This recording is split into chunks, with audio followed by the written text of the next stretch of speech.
అందరూ మిమ్మల్ని నిజాయితీ పరుడు అంటున్నారు. నిజంగా అది సాధ్యమా సార్? నాకు పదవి లేకపోతే వచ్చి నాకు ఎవరైనా డబ్బులు ఇస్తారా? ఎవరు కదా.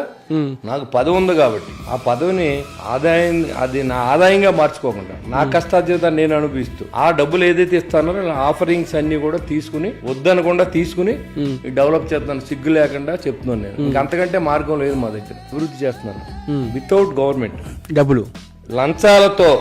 అవన్నీ లంచం డబ్బులే. అంతే. ఎలాగా వాళ్ళు వస్తారు సార్? ఫస్ట్ వచ్చి జనరల్ గా వచ్చి సార్ లేఅవుట్ చేస్తున్నాం సార్, మీకు ఎంత కొంత ఇస్తాం సార్ అంటే అప్పుడు అవసరం కదా. ఇప్పుడు మళ్ళీ మన కన్సర్న్లో అధికారులు ఉంటారు, ఇబ్బంది పెడతారేమో అని భయపడిస్తారు. ఇప్పుడు ఏ వెంచర్ లో ఎంత ఇస్తానంటే ముందుకు వస్తే వాళ్ళతో ఏ పనులు చేయించారు? ఇండోర్ స్టేడియం చేస్తున్నారండి. ఎంత ఇస్తాను? ₹1 కోటి. అంటే ఒకళ్ళు ఎవరు కదా సార్. ఇప్పుడు ఒక 2 ఎకరాలు ఆడు లేఅవుట్ చేస్తాడు, ఆడు ఒక 2 లక్షలు 3 లక్షలు ఇస్తాడు.